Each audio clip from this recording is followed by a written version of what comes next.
Tawagin na lang ninyo ako sa pangalang Vincent. At gusto ko lang ding ibahagi sa inyo itong naging karanasan ko noong minsan akong sumama sa baryo ng kaibigan kong tawagin nating Wendell. Hindi ko na papangalanan yung baryong ito, pero sakop po ito ng Cebu. Matagal na kaming magkaibigan ni Wendell. Dahil ilang taon ko na rin siyang naging kaklase noon. Kilala na rin siya ng aking mga magulang. Gayong ilang pagkakataon na rin siyang nakakapunta sa bahay. Nang magbakasyon nga noon, ay niyaya niya akong samahan siya sa kanyang pagbabakasyon sa baryo ng kanyang lola. Natawagin po nating Lola Amelita. Hindi ako nakatugon kaagad sa kanya dahil alam niyang kailangan ko munang magpaalam sa aking mga magulang tungkol sa bagay na iyon.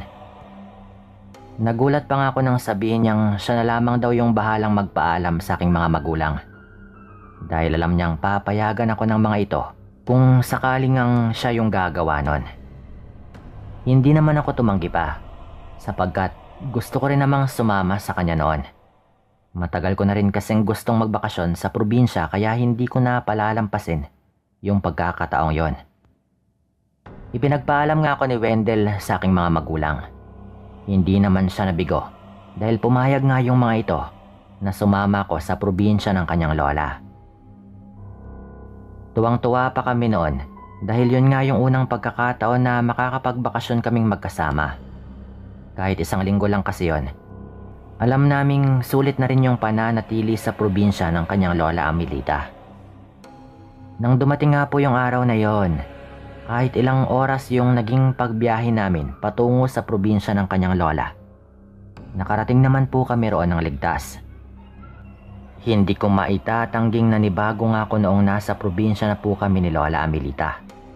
Dahil bukod sa panakanakang mga kabahayan, napakatahimik po ng paligid. Hindi ko nga napigilan yung sarili ko noon na magtanong kay Lola Amelita kung kakilala ba niya yung mga kababaryo nito. Napatawa pa nga yung matanda dahil sa aking naging tanong. Pero kahit na ganoon, tinugunan naman niya ako na kahit magkakalayo raw yung mga kabahayan, ay magkakakilala naman daw yung mga tao sa kanilang baryo. Hindi na namin nagawa pang mamasyal nang makarating kami roon dahil nagpahinga na rin po kami.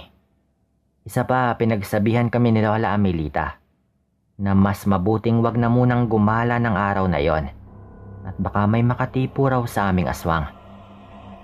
Inakala ko po noon na nagbibiro po ito at tinatakot lang kami ni Lola Amelita. Pero nakita kong seryoso siya habang sinasabi yon, kaya't hindi ko maiwasang mangamba at matakot. Naisip ko pa nga noon na sana ay hindi na nga ako sumama pa kay Wendell kung may aswang pala roon. Napansin ni Lola Amelita na tila nag-aalala ko dahil sa kanyang sinabi. Kaya't pinagsabihan na lamang niya kaming wag nang isipin pa yung tungkol doon.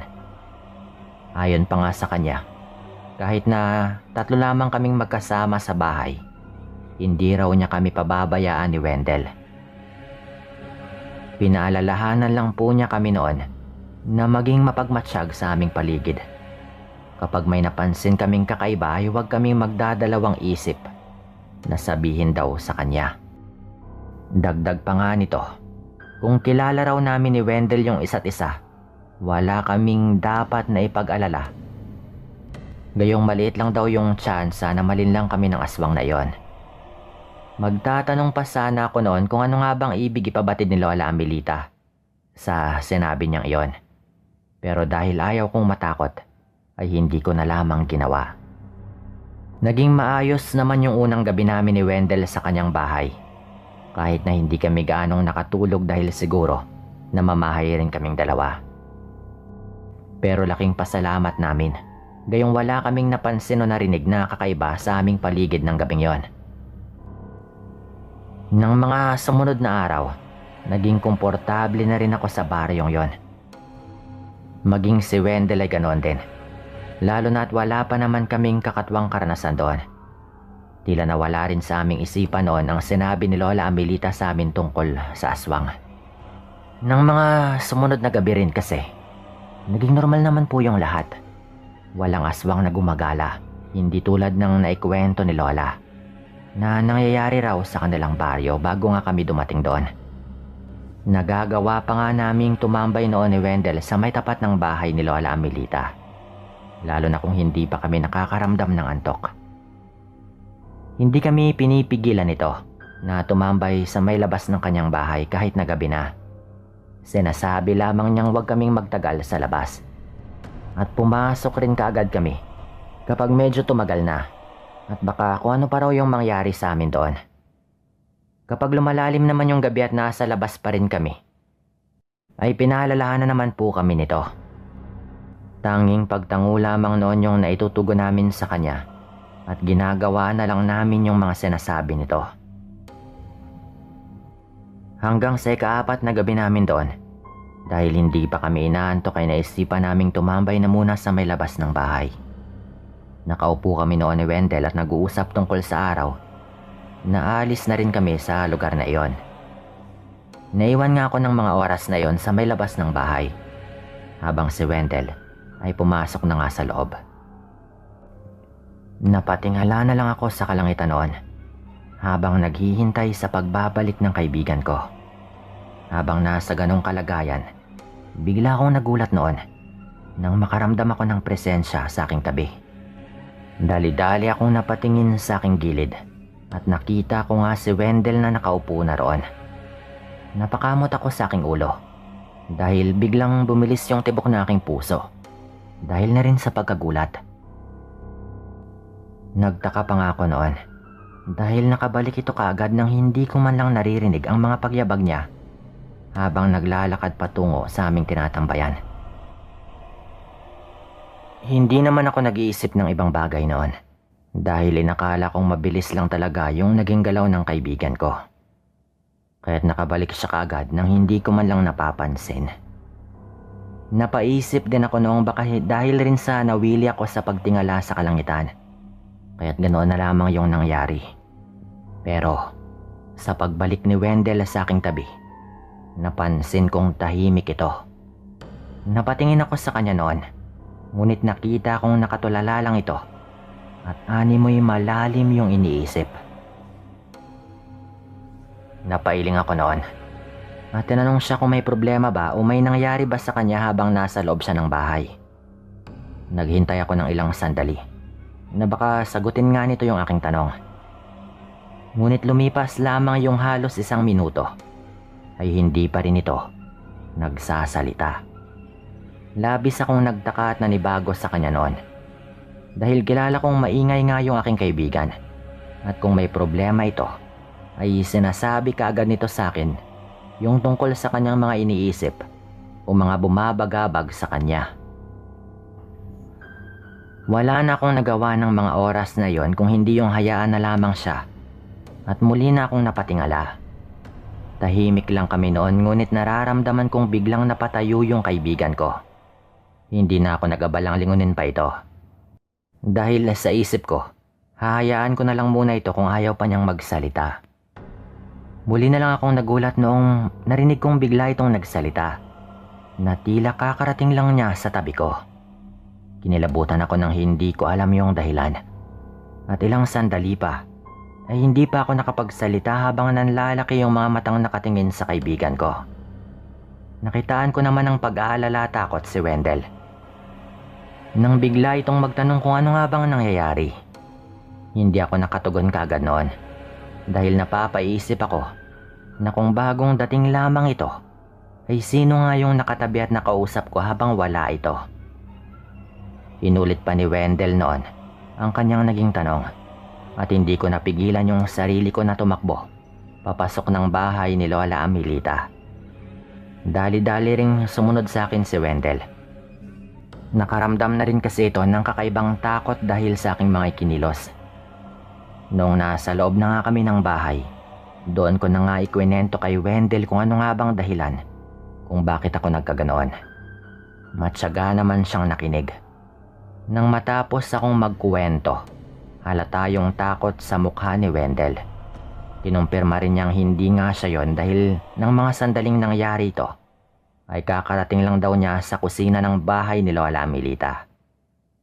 Nagkatinginan kami noon na may pareho kaming nagtatanong kung sino ba talaga ang nakasama ko habang wala pa siya ng mga oras na yon.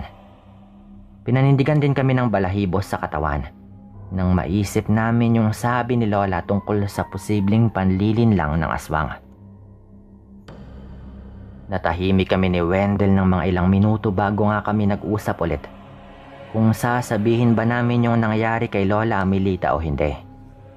Sa huli, napagpasya na lang naming wag sabihin at ilihim na lang sa pagitan naming dalawa. Ayon pa nga kay Wendell, baka kapag sinabi pa namin yun sa kanyang lola ay baka hindi na kami nito payagang tumambay sa may labas ng bahay. Ang malala pa raw, baka paalisin na nga po kami nito at pauwiin. Kinaumagahan, tila nawala sa isipan namin ni Wendell yung nangyaring yon. Hindi rin namin napag-usapan pa yung tungkol doon.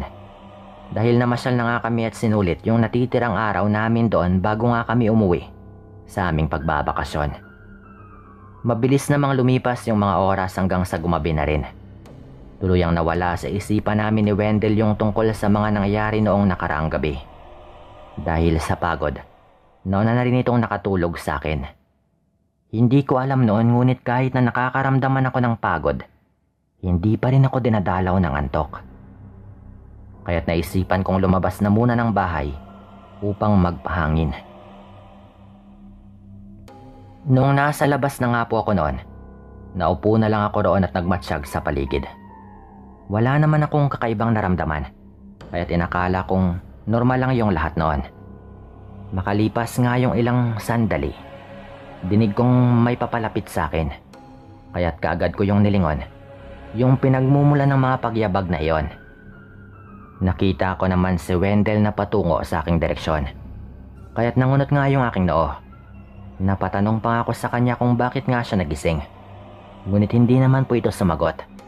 Napangiti lang ito sa akin at naupo sa aking tabi. Napaisip akong baka naalimpungatan ito at nakitang wala nga ako sa kwarto. Kaya't naisipan itong puntahan ako sa labas ng bahay. Nanatili na lamang kaming tahimik noon habang nakaupo.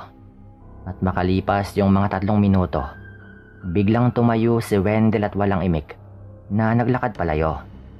Hinayaan ko na lang po ito noon dahil inakala kong babalik na ito sa loob ng bahay upang matulog ulit. Tinignan ko na lamang siya at gano'n na lang yung aking pagtataka noong dumiretso pa siya ng lakad patungo sa may likod ng bahay. Bunsod ng pag-aakalang kaibigan ko ngayon. Sinundan ko ito sa may likod ng bahay. At noong naroroon na nga rin ako, nakita ko siyang nagpapatuloy sa kanyang paglalakad. Kahit hindi ko alam kung saan nga ba ito pupunta, ay sinundan ko pa rin po ito. Nang medyo makalayo na kami sa bahay ni Lola Amelita, ay napahinto na rin si Wendell kaya't napahinto na rin ako. Batid niyang nakasunod ako. Kaya't napatanong na nga rin ako kung saan nga ba ito pupunta. At sa halip na sagutin ako, narinig ko siyang humahagikik at parang may halong pag-angil. Pinanindigan kaagad ako ng mga balahibo dahil doon. Aalis na nga sana ako roon at iiwan ito. Ngunit bago ko pa man nagawa yon, napatingin ako sa isang nilalang na ng mga oras na yon ay siyang pumalit sa kinatatayuan ng aking kaibigan. Iba na nga po yung kutob ko noon. At tama nga ako dahil nang lumingon ito sa akin, hindi si Wendell yung nakita ko, kung hindi isang nakakatakot na nilalang. Mapupula yung mga mata at kulubot yung buong katawan. Naging mahaba yung braso at binti nito at maging yung kanyang leg. Sa takot ko noon, napatakbo na nga ako pabalik sa bahay ni Lola Amelita. Hindi na ako lumingon pa dahil alam kong nakasunod nga ito sa akin. At alam ko na rin na mali yung akala kong siya nga si Wendell. Mabilis yung pagtakbo ko, kaya siguradong hindi rin kaagad ako naabutan ito. Hindi ko rin magawang sumigaw noon, dala na rin ng labis na kaba. Buti na lamang at malapit ako sa bahay ni Lola Amelita. Sinalubong nila ako ni Wendell. Nanginig na lamang ako noon dahil sa takot. Kaya't natumba pa nga ako bago ako makalapit sa kanila. Mabilis nila akong nilapitan noon. At saka inalalayan papasok sa loob ng bahay. Nang makapasok na nga kami, kagad nila akong binigyan ng mainom.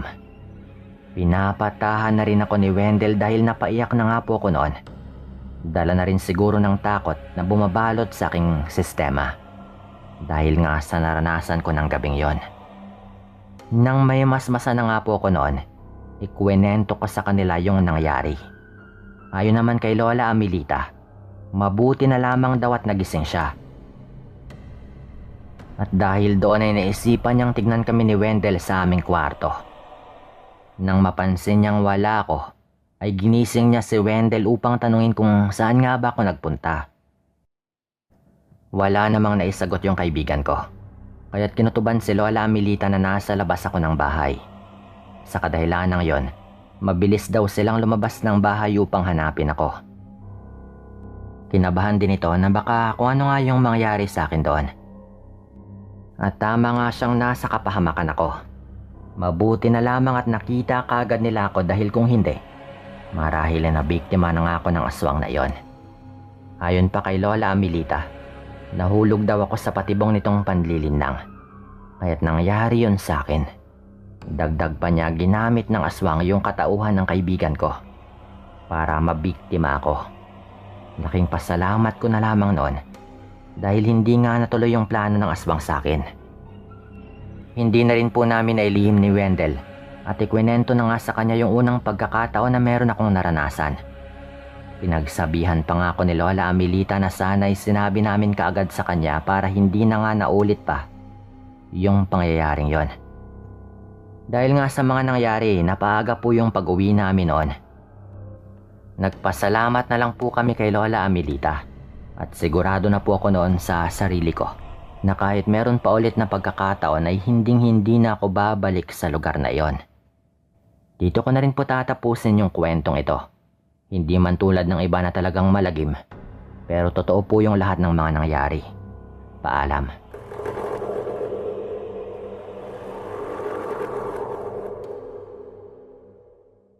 Ibabahagi ko po itong kwentong naging karanasan namin noong nakatira pa kami sa probinsya.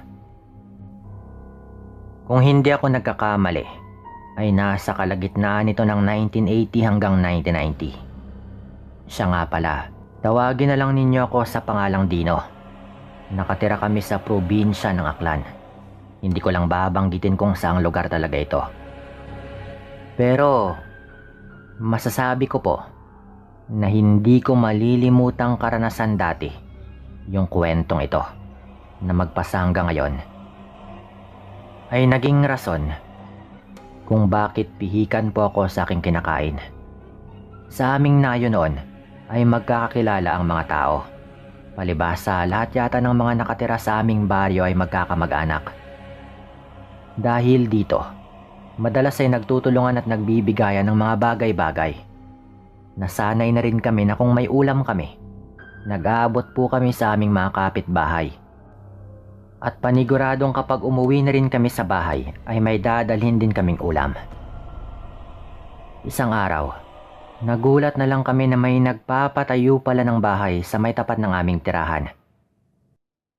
Ayon sa aking ama, malayo naming kamag-anak yon, kaya pwede kaming makipagkaibigan sa kanila.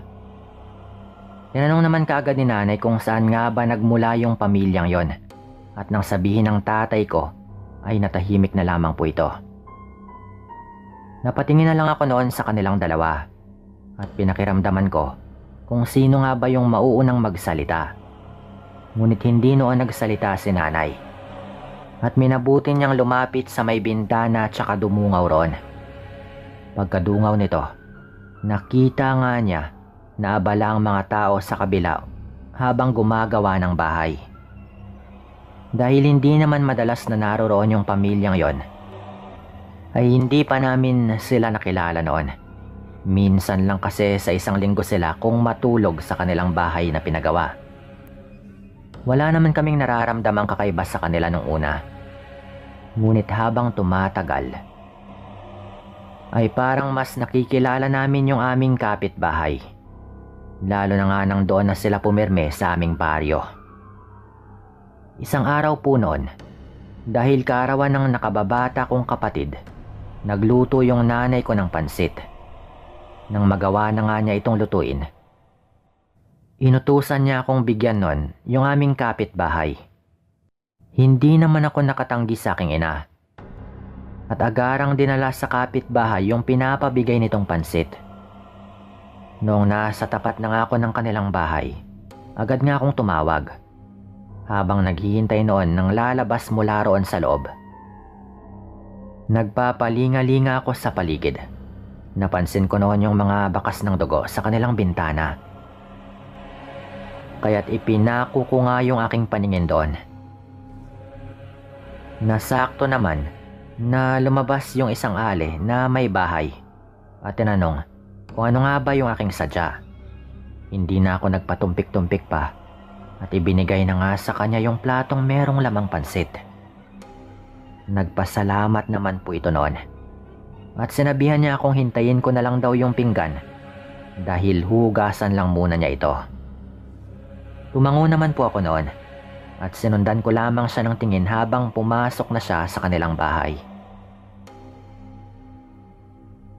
Naiwang nakatiwangwang noon yung kanilang pinto. Kaya kita ko yung loob ng bahay. At labis akong nagtaka noon nang mapansin ko na maging sa kanilang sahig ay parang may mga mansa ng dugo. Kinabahan ako noon, pero pilit kong iwinaglit sa isipan ko ang kung ano mang kutob ko. Isa pa ay baka nagkakamali lamang ako sa iniisip ko dahil medyo madilim rin doon.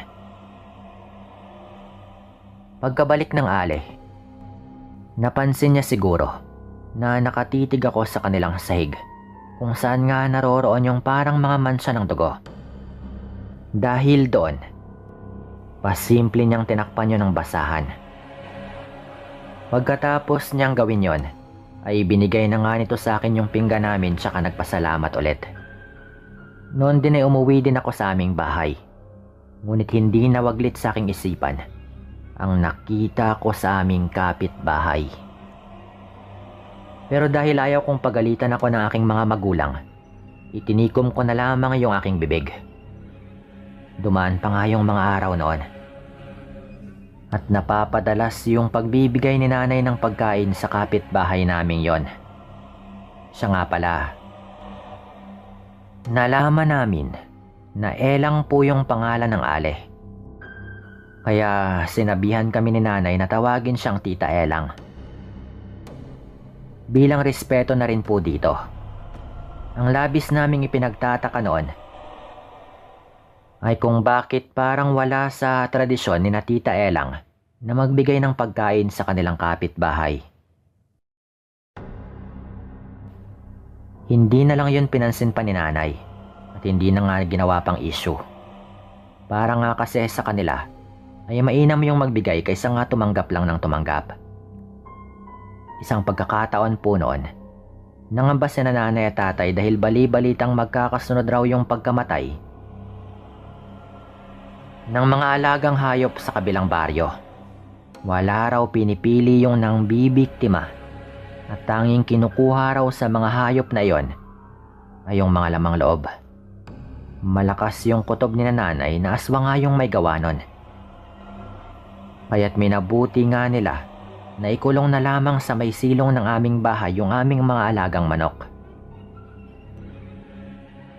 Ang kambing din namin noon ay tinatali nila malapit sa bahay at sinisigurado rin nilang naaabot yun ng ilaw. Subalit isang gabi, nasa kahimbingan kami ng aming pagtulog nang malimpungatan nga ako noon. Sinubukan kong bumangon dahil naririnig kong nag-iingay yung aming mga kambing.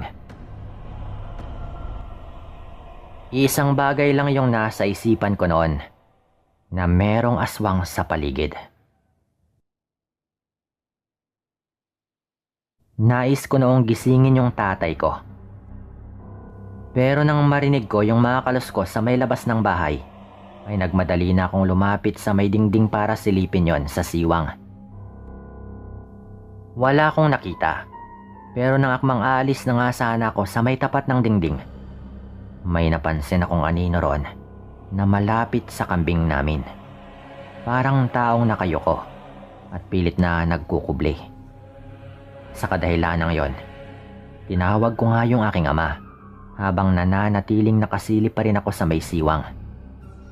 Dahil naisip ko na sa paraang yon ay magigising po ito kaagad. Napalakas yung pagtawag ko kay tatay noon at marahil ay narinig nga ng nasa labas. Kaya't nagmadali siyang umalis sa kanyang pwesto. Hindi ko nakita yung kanyang tunay na anyo dahil parang anino lamang po yung aking naabutan. At lalo ko ngang ikinagulat noong makita ko na tumungo sa may silong ng bahay ni Tita Elang. Yung kung ano mang nilalang na iyon. Nang magising na nga si tatay, sinabi ko yung patungkol sa pag-iingay ng aming mga kambing at pati na rin sa aking nakita. Nagmadali siyang lumabas dala yung kanyang itak. Ngunit nang makabalik siya ay sinabi niyang wala namang naroroon. Noong una ay nag-aalangan akong sabihin kay tatay kung saan nga ba nagpunta yung nilalang na aking nakita. Pero naisip kong baka may alam siyang ganoong bagay. Kaya't ibinulong ko nga po yun sa kanya. Sinabi kong pumunta yung naturang nilalang sa may silong ng bahay ni Tita Elang. Natigilan noon yung aking ama at hindi ko alam kung ano nga ba yung laman ng kanyang isipan. Sinabihan na lang niya kung wag nang isipin pa yon at itulog ko na lamang daw at bukas makakalimutan ko rin daw yon. Kaya't ginawa ko na lang din yung kanyang mga sinabi at nagpahinga na rin po ako noon. Nagising na lamang ako kinabukasan dahil sa ingay ng pagtawag sa labas ng aming bahay. Dumungaw ako noon sa bintana at nakita ko nga si Tita Elang. Meron po itong dalang mangkok. At naisipan ko kaagad na posibleng ulam nga yung kanyang dala. Sa kadahilanang yon, nagmadali nga akong lumabas sa aking kwarto. Naabutan ko noon yung nanay ko na papalabas na rin sa aming bahay. At dahil doon, hindi ko na nga siya natawag pa, kaya't hinayaan ko na lamang po ito. Nakinig ako sa kanilang usapan. Sabi naman ng aming kapitbahay ay bibigyan daw niya kami ng kanyang adobo. Maaga pa raw kasi na tumutungo sa bayan yung kanyang asawa, kaya't nakabili daw kaagad sila ng karne ng baboy. Dahil wala namang hinala si nanay patungkol sa kanila, ay tinanggap po niya yon. Wala kasi noon yung tatay ko sa aming bahay para pigilan ito. Agad namang umalis yung kapitbahay naming yon. Pagkatapos nitong ibigay yung kanyang ibinigay, kaya't pumasok na rin sa loob ng bahay yung aking ina. Nang makapasok na nga rin po ito, tinignan ko yung adobo at agad nga akong natakam doon. Parang napakasarap po kasi ng pagkakaluto nun. Pero nang maalala ko nga yung nakita ko noong nakaraang gabi na pumunta rin sa may silong ng kanilang bahay, ay nag-aalangan na po ako noon.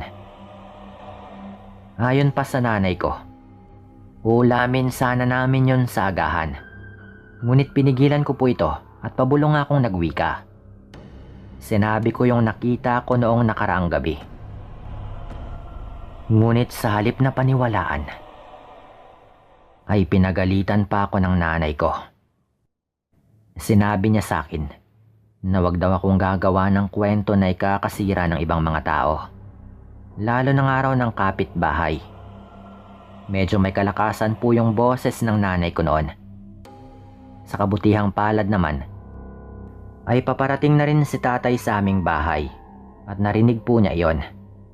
Pagkapasok niya ay nagtanong nga kaagad siya kung ano nga bang problema. Kaya agad namang sinabi ng aking ina yung tungkol sa aming napag-usapan. Kita naman kaagad ni tatay yung mangkok na merong lamang adobo. Kaya agad nga siyang nagtanong sa aking ina kung ito ba yung tinutukoy namin. At sinabi nga ni nanay na yun nga yung pinag-usapan naming dinalang ulam ni Tita Elang. Sa kadahilan ng yon ay namulagat nga yung mga mata ng aking ama. at seryosong nagwika na wag daw naming babawasan yung adobong yon dahil hindi daw dapat namin yon kainin. Muli siyang lumabas sa aming bahay noon at pagkabalik nito ay meron na siyang dalang ilang pirasong kalamansi. Mabilis niyang hiniwa yung mga yon at pagkatapos ay piniga sa mainit-init pang adobo ni Tita Elang. Makaraan lamang yung ilang sandali, nagulat kami dahil kitang-kita namin kung paanong nagbago yung naturang adobo. Hindi ko magawang ipaliwanag yon, pero yung pinakamalapit na pagsasalarawan doon ay parang nabubulok po yun na karne. Gulat na gulat po noon yung nanay ko dahil kahit na napakainit pa po ng adobo ay kitang-kita na parang luma na po yung karne. Agad namang nagwika si tatay at sinabi niya na tama nga yung aking hinala at isang ang aswang, si Tita Elang. Namulagat naman yung mga mata ng nanay ko noon. At pinagalitan pa rin po nito yung tatay ko. Hindi umimik noon yung aking ama at sa halip ay dinala nga niya yung mangkok na merong lamang adobo at tumungo sa may tapat ng bahay ni na Tita Elang. Tinawag niya ito at sinabi na ibabalik niya yung adobo dahil hindi kami kakain nun. Hindi naman bumaba yung ale at sa halip ay dumungaw lamang yun sa bintana at tinanong si tatay kung ano nga bang problema. Hindi naman sumagot yung aking ama noon at sa halip ipinakita nga nito yung laman ng mangkok. Umalis kaagad sa may tapat ng bintana yung ale at hindi na nga nagpakita pa sa aking ama. Itinapon naman niya kaagad yung adobong yon sa tapat ng bakuran ni na Tita Elang. Dinig pa niyang nagtaas ng boses yung mag-asawa sa loob ng kanilang bahay. Pero hindi na nga niya ito pinansin pa. Bumalik si tatay sa aming tirahan at sinabi niya kay nanay na totoo talaga yung kanyang hinala. Ayon pa nga sa kanya, hindi man lang humarap yung ali noong kumprontahin niya ito. Napabuntong hininga na lamang yung nanay ko noon at mabuti na lang talaga at hindi nga niya ipinakain sa amin yung ibinigay ng ali. Ang sabi pa niya, umagang umaga raw at balak na raw sana ng ali nalasunin kami o hawaan. Noong mga panahong yon, dinig namin na nagbubunga nga si Tita Elang sa kabilang bahay. Sumili pa nga si nanay at tatay sa bintana para alamin yung sitwasyon doon. At ganoon na lamang yung kanilang gulat nang malamang dala na nga ng pamilya ni Tita Elang ang kanilang mga bag na may lamang mga damit. Napasigaw pa nga noon si tatay at tinanong sila kung saan nga ba sila pupunta. Pero inirapan lamang siya ni Tita Elang at hindi na nga pinansin pa. Dahil doon ay pinagmamasdan na lamang namin sila habang abala sa paghakot ng kanilang mga gamit. Ang duda nga ni tatay ay babalik na yung mga yon sa kanilang probinsya kung saan nga talaga sila nanggaling.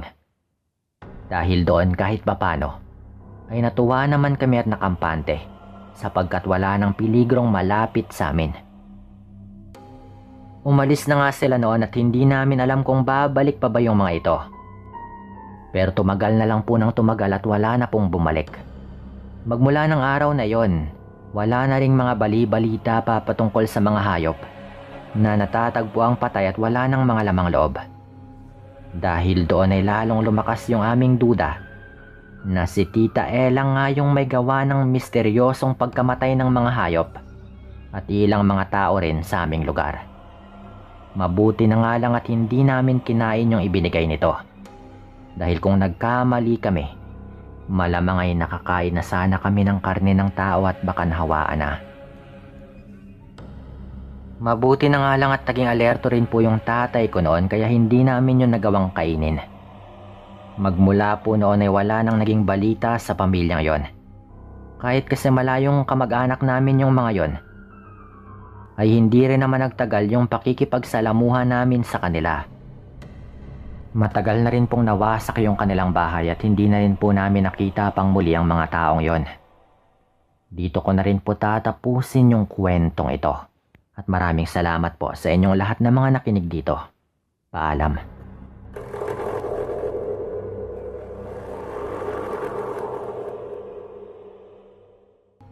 Tawagin na lang ninyo ako sa pangalang Aljun. Itong lugar namin ay medyo sikat din noon sa mga kwentong kababalaghan. Maraming mga kung ano-anong kwento na lumalabas noon na hindi lamang limitado sa mga aswang o engkanto. Dahil halos lahat ng kababalaghan noon ay napapabalita rin dito sa lugar namin. Maraming mga albularyo sa lugar namin ito. Pero marami ring mga aswang. Minsan pa, nagkakalaban ng mga ito. Pero hindi naman yung tipong harap-harapan. Hindi lang maiwasang malaman din namin dahil sa mga bali-balita na madalas ay galing din mismo sa mga albularyo. May tsuhin ako noon na marunong din sa mga pamamaraan ng isang manggagamot. Pero hindi ito nanggagamot. Dahil ayaw niya at mag-iipon lang din daw siya ng mga kalaban kapag pinasok pa niya ang panggagamot. Isa pa, marami na rin kasing manggagamot sa lugar namin ng panahong ito. Tawagin natin ang tsuhin kong ito sa pangalang Edwin. Mabait itong si Tito Edwin at talagang masipag na tao. Meron na rin siyang pamilya ng panahon na ito.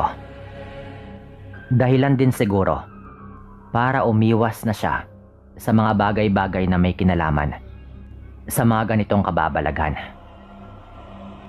Pumunta ako sa bahay nila Tito Edwin para ihatid yung mga pinapabigay ng tatay ko na bayad sa utang namin sa kanila. Dahil hindi po maiwasan noon na minsan ay nakakahiram kami ng pera kila Tito Edwin kapag walang-wala talaga kami. Kapatid po kasi ito ng tatay ko. At hindi naman kami nito binibigo sa tuwing nanghihiram kami sa kanya. Basta't dapat sigurado rin talaga na ibabalik rin ng tatay ko kapag medyo nakaluwag naman kami. 500 yung hiniram ng tatay ko noon kay Tito Edwin.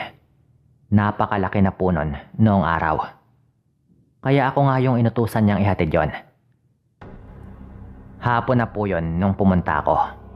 Mga bandang 5:00 yata yon sa pagkakatanda ko. Habang naglalakad ako at malapit na sa bahay nila Tito Edwin, narinig kong parang ang ingay doon banda sa kanila. Nung papalapit na nga po ako, ay nakita ko agad yung isa ko pang tsuhin. Kapatid rin ng tatay ko at ni Tito Edwin. Tawagin naman natin ito sa pangalang Edgar. Itong si Tito Edgar, yung maituturing kong problema talaga sa pamilya nila tatay. Lasenggo, sugarol, basagolero, at talagang napakatigas po ng ulo. Kaya siguro hindi pa ito nakakapangasawa. Dahil sino ba namang babae ang tatagal sa ganong ugali?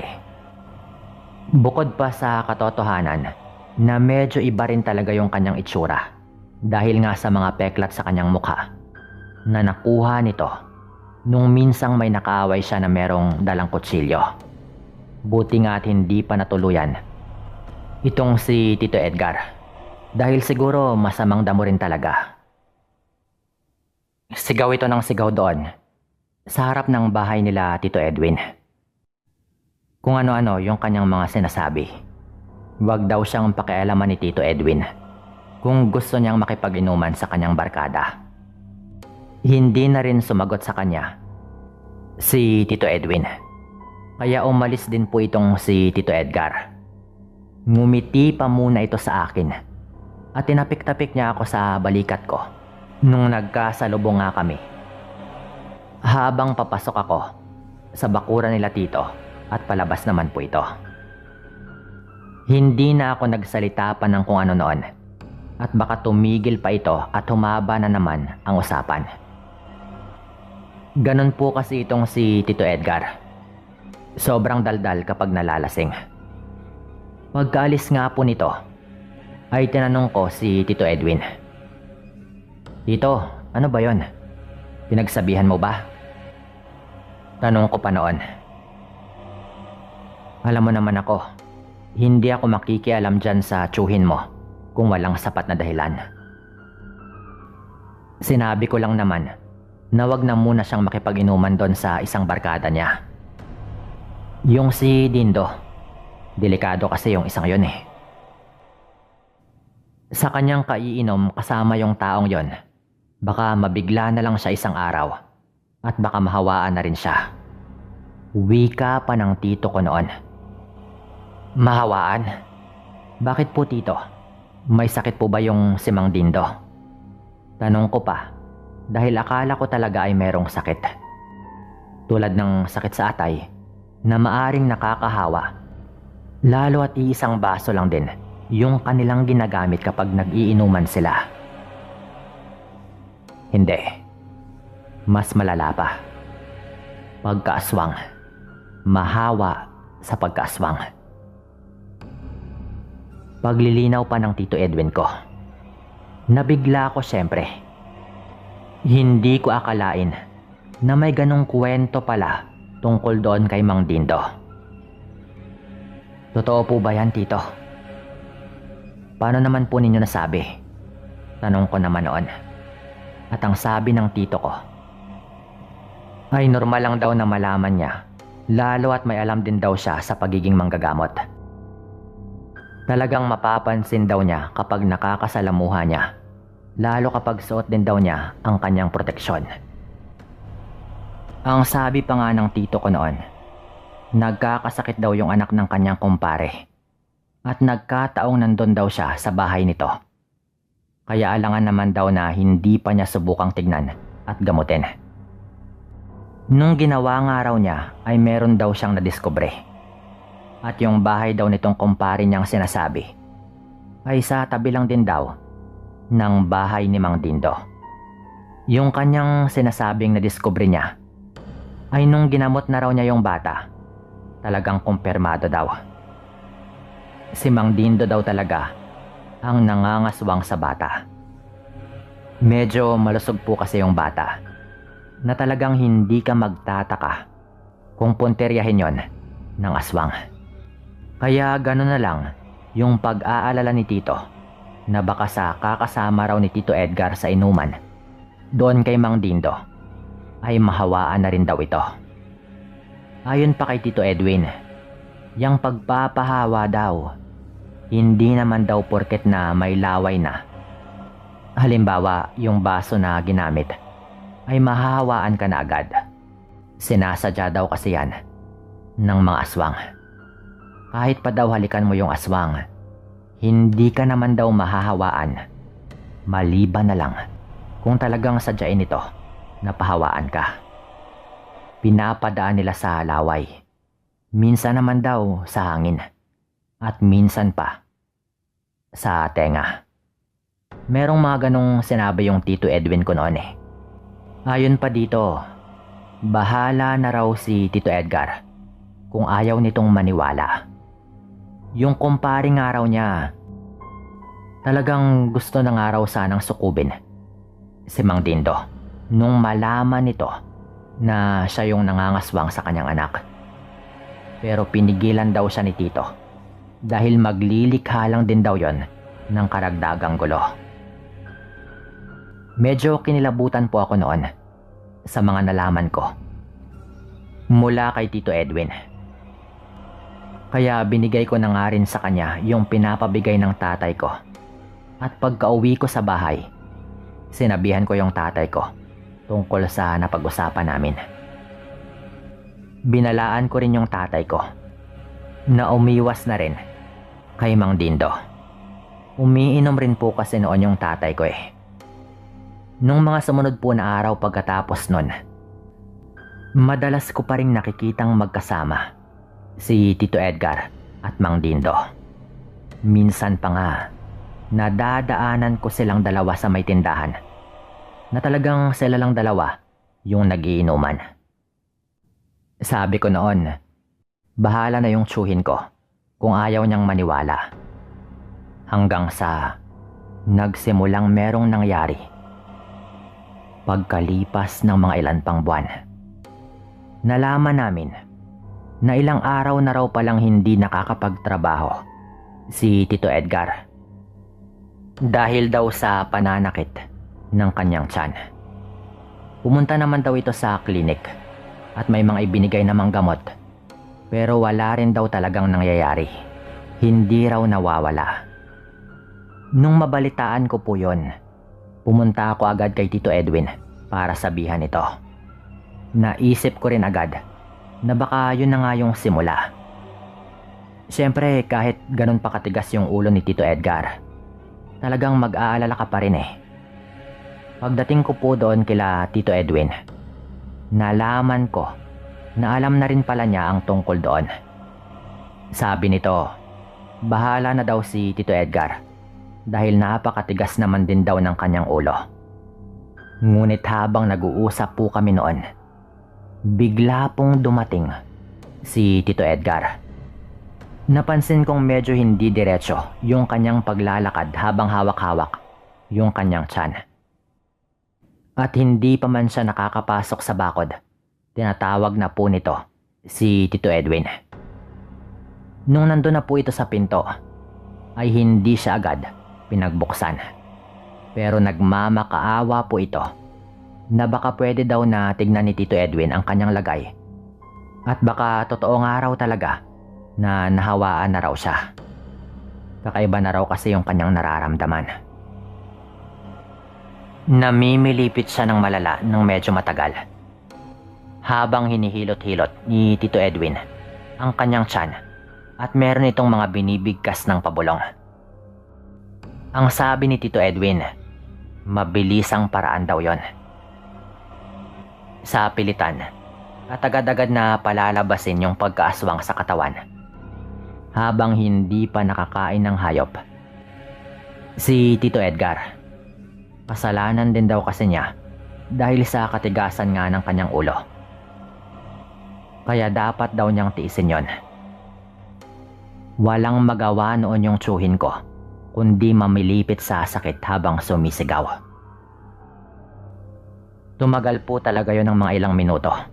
Medyo matagal. Mabuti na lang at walang kapitbahay sila Tito Edwin. Dumidilim na rin po noon. Lalo at hapon na rin ako pumunta doon kila Tito Edwin. Nung parang wala pa ring nangyayari, ay pinainom siya ulit ni Tito Edwin ng kung anong likido na inihanda niya sa baso. Gamot yata yun na pinaghalo-halo. Nung inumin nga yun ulit ni Tito Edgar, ilang sandali lamang po ay nagsuka na ito.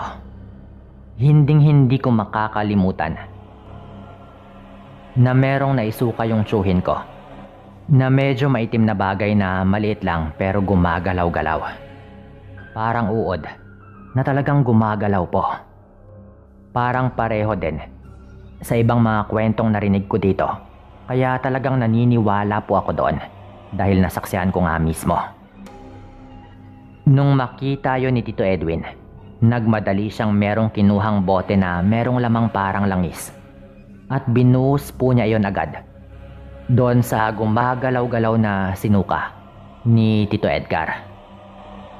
Umuusok po yon, Sir Dan, nung ginawa yun ni Tito, hanggang sa parang nasunog na yung maitim na bagay na yon. Nawala ng malay yung tsuhin ko nang mangyari yon. Pagkatapos nga niyang maisuka yung maitim na bagay. Pero laking gulat ko nung merong kinuhang parang kwintas si Tito Edwin at ipinulupot niya yon sa kanyang kamay, sabay bigla itong sumigaw. Dindo, anong ginagawa mo dito? Aswang ka. Pati pa talaga kapatid ko. Hahawaan mo. Ikaw yung nasa labas, di ba?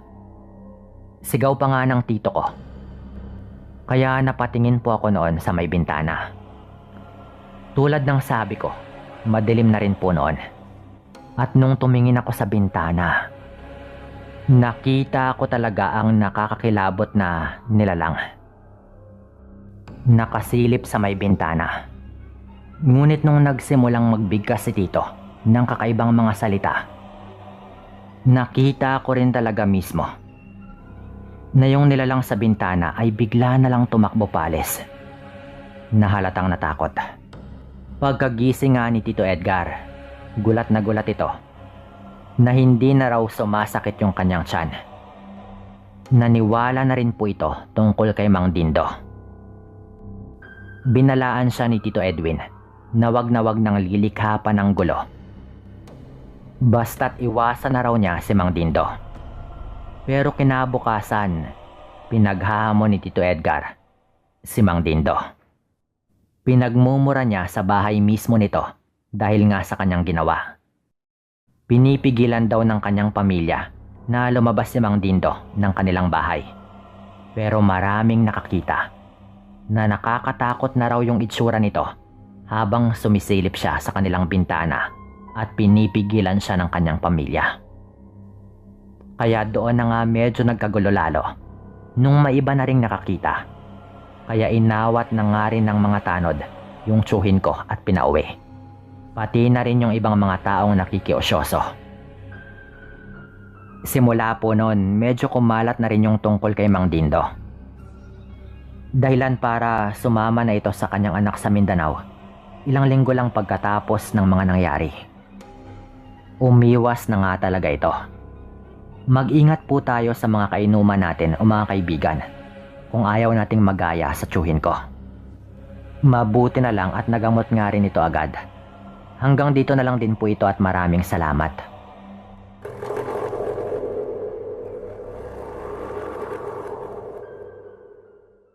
Nagsimula ang lahat taong 1983 sa isang baryo sa Bicol. Nakatira kami malapit sa bundok ng panahong ito. Tawagin niyo akong Boyet, habang si Marshall naman ang tatay ko. Mahimbing kaming natutulog mga hating gabi nung makarinig po kami ng ingay. Parang mahinang panaghoy ng isang hayop na parang nahihirapan ng una. Sapat lang para gisingin kami sa aming pagtulog sa payapa at tahimik na gabi.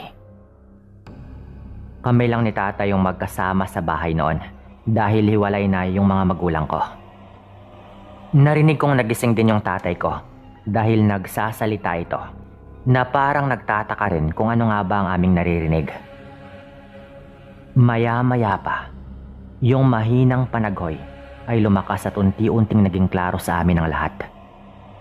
May nahuli kami sa patibong na ginawa ng tatay ko malapit sa bahay namin.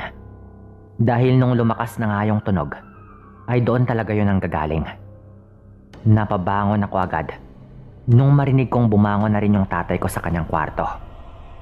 Paglabas ko ng kwarto ko, nandoon na nga yung tatay ko at nagmamadaling kunin yung lampara at ang kanyang itak pati na rin yung pinatulis na kahoy na ginagamit nga niya bilang parang sibat kapag nangangaso. Sumunod naman ako para alamin kung ano nga ba yung nahuli namin. Sa paligid kasi malapit sa bahay namin noon, may mga nilalatag na patibong yung tatay ko tuwing gabi para makahuli kami ng mga ligaw na hayop.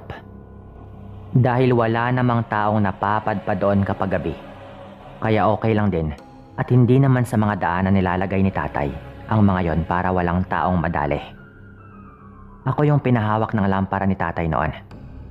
Nung paglabas po namin ng bahay, naririnig pa rin namin yung hayop na halatang pilit na sinusubukang makawala. Parang tunog lang din ng umiiyak o nahihirapan na baboy ramo. Mga ilang metro pa yon sa bahay kaya nilakad pa namin. Habang papalapit kami doon, ay biglang humina ang tunog ng hayop. Hanggang sa bigla yung napalitan ng parang tunog ng tao. Parang boses ng babae na nagpupumiglas. Nagtinginan kami ni tatay at nagtaka nga kami dahil nga hayop yung naririnig namin nung una. Bakit bigla na lamang nagbago? Kaya nagmadali na kaming puntahan yon. Doon na kami ginimbal ng aming naabutan. Isang babae. Babaeng walang saplot. Yung naabutan namin na eksakto pa talaga na nagawa na nga nitong makawala sa patibong na nilatag ng tatay ko doon. Nung mailawan ko po siya, galit na galit po ito.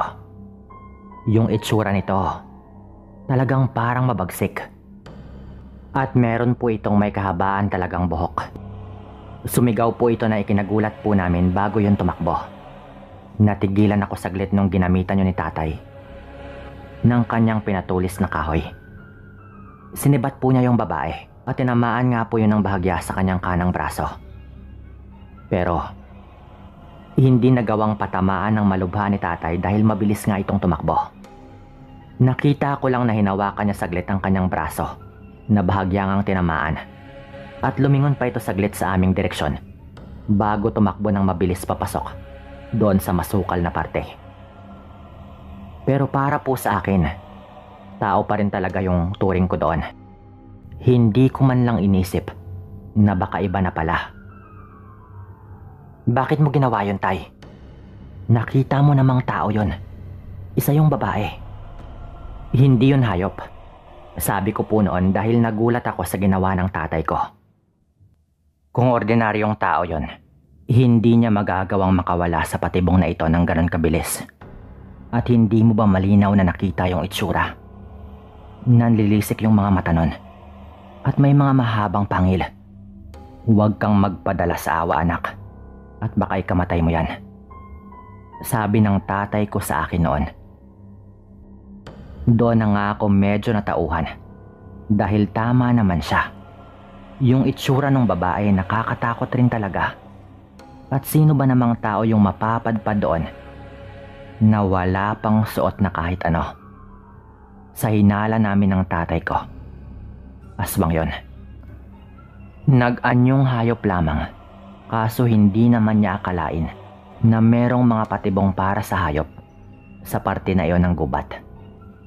Malamang ay nakita niya ang liwanag mula sa bahay namin kaya ninais nitong puntahan kami. Meron din siyang tinamong sugat sa kanyang paa dahil nga sa patibong ng tatay ko.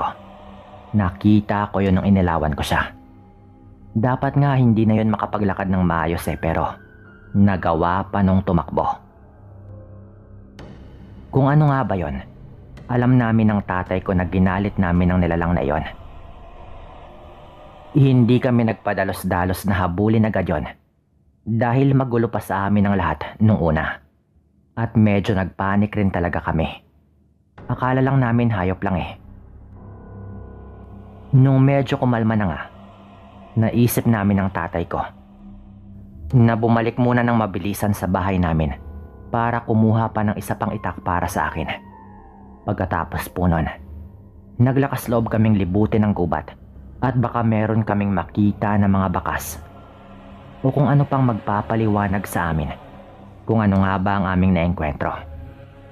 Isa pa, nagbabaka sakali rin kami na baka tumigil pa yon sa gitna ng gubat at matsambahan pa namin. Wala sa utak namin na patayin agad yon kung sakali. Pero hindi lang din kami matahimik pareho hanggat hindi namin gawin yon. Nasubukang hanapin pa rin siya. Pumasok kami ulit sa gubat. Ilang ulit pang sinabi sa akin ng tatay ko noon na manahimik lang ako at huwag lumayo sa kanyang likuran.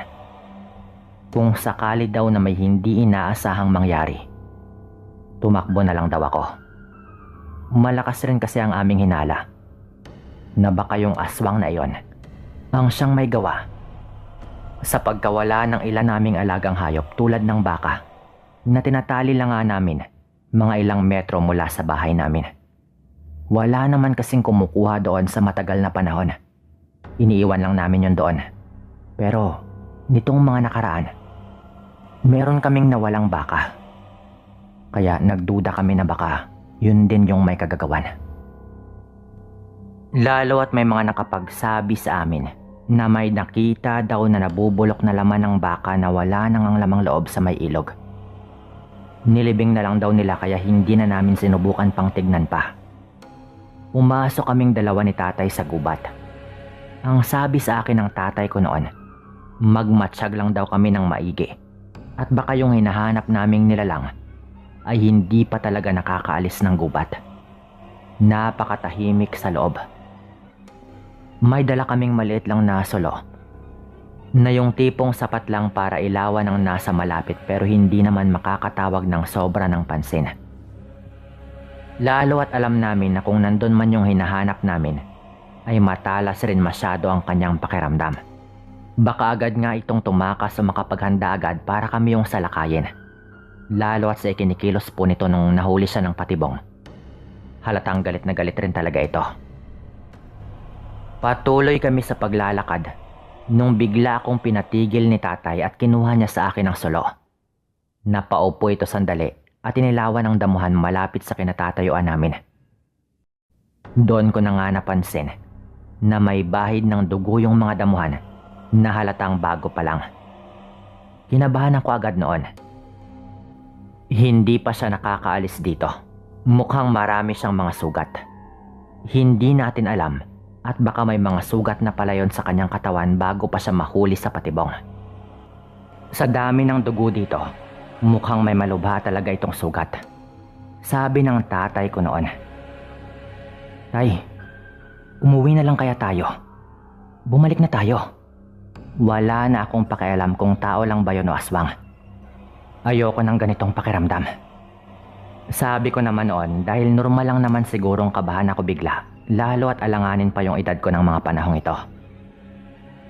Pero ayaw paawat ng tatay ko at baka malapit na raw talaga naming matonton yon. Gusto lang talaga yata ng tatay ko noon na makaganti dahil sa pagkawala ng alaga naming baka na sobrang mahalaga kay tatay. Kung ituring kasi ni tatay ang mga alaga niya ay parang mga tao na rin. Sinundan namin ang mga bakas ng dugo hanggang sa ilang sandali pa ay may mga naulinagan kaming mahina na namang panaghoy. Sa pagkakataong ito ay hindi nagaling sa isang hayop, kundi halatang sa tao. Mali. Mula sa hindi ordinaryong nilalang. Isang aswang. Halatang nasasaktan ito base sa aming mga naririnig. Dahan-dahan kaming lumapit sa pinanggagalingan ng tunog. Hanggang sa sobrang lapit na nga namin na tanging matataas na mga talahib na lang ang dahilan kung bakit hindi pa rin namin nakikita yon. Bigla kaming may narinig na isa pang boses. Ang isang yon ay sa lalaki naman. At ang sabi nito, "Nabaril ka na nga, tapos munti ka pa ulit mapatay ng mga tao dito sa gubat. Kailangan na nating umuwi." Sabi pa ng lalaki. Ganon po yung narinig namin noon. Pinatay ni tata yung sulo at kinuha niya nga yung flashlight. Hindi namin ginamit agad yon dahil di baterya lang naman yon. Yung sobrang makaluma pa. Na malalaki yung baterya. Na binibilad-bilad na lang nga namin sa araw dahil wala na kaming pangbili. Mas lumapit kami at sumilip sa may damuhan. Hindi pa namin maaninag ng malinaw talaga. Pero may isang taong nakaupo at nakasandal sa may puno habang nakatayo naman yung isa. Yung nakatayo yung nagsasalita. Nung medyo mas nasanay na nga yung mata namin sa dilim. Habang nakasilip pa rin kami sa likod ng mga damuhan. Kapansin-pansin pa na babae yung nakaupo. At parang may iniinda itong sugat sa may balikat banda o sa likod. Basta hinahawakan niya po doon banda at nasasaktan talaga ito. Alam ko na nga noon na bukod sa sugat sa paa at sa pagkadaplis ni tatay ng sibat sa kanyang kamay, meron pa yung ibang sugat na talagang malubha. Pero hindi pa man kami nakakapag-isip ng sunod naming gagawin ay biglang nagsalita yung lalaki. "May tao dito, nararamdaman ko," sabi po nito. Nung sabihin po niya iyon, pakiramdam ko mahihimatay ako dahil sa kaba. Doon na ginamit ni tatay ang flashlight at hawak-hawak niya ang sibat niya. Pagbukas na pagbukas po niya ng ilaw, ay tumambad sa amin ang isang babaeng sugatan. At isa pang lalaki na hindi ko na nakita masyado yung mukha. Dahil nung ginamit ni tatay yung sibat ay mabilis po yung umilag. Hindi ito tinamaan ng tatay ko. At agad nga po nito kaming inatake. Dinumog niya agad yung tatay ko at sinakal. At nung gagamitin ko sana yung hawak ko namang itak, bigla pong sumigaw yung babae kaya natigilan ako. Nanginginig ako noon sa kaba. Wag mong saktan yan. Sila yung sinasabi ko. Nagalit ako kanina at munti ko na rin silang atakihin. Pero walang kasalanan ng dalawang yan. Sigaw po nung babae, Sir Dan. Kaya agad na binitawan ng lalaki yung tatay ko. Nagmadali akong hilahin si tatay noon palayo sa kanila ng kaunti. Nang hina kasi agad yung tatay ko. Mukhang mahigpit ang pagkakasakal sa kanya na pamatay talaga. Umalis na kayo dito. Maniwala kayo. Yun ang makakabuti. Alis na. Sigaw po ng babae noon, Sir Dan.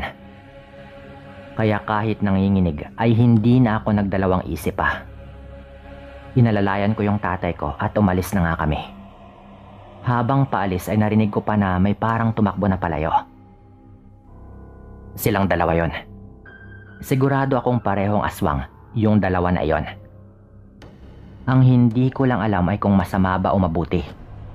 Hindi ko maintindihan noon kung bakit hinayaan nila kaming umalis. Pero ang alam ko lang, may mga kalaban sila at base nga sa kanilang pag-uusap. Nagkataon lang na tumakas yung babae at napadpad doon banda sa amin. Nabaril rin daw siya kaya gulong-gulo ako kung paano. Pwede rin na nagbalak siyang mangbiktima kaya nabaril ito. Ano ba sa tingin ninyo? I-comment nyo na lang.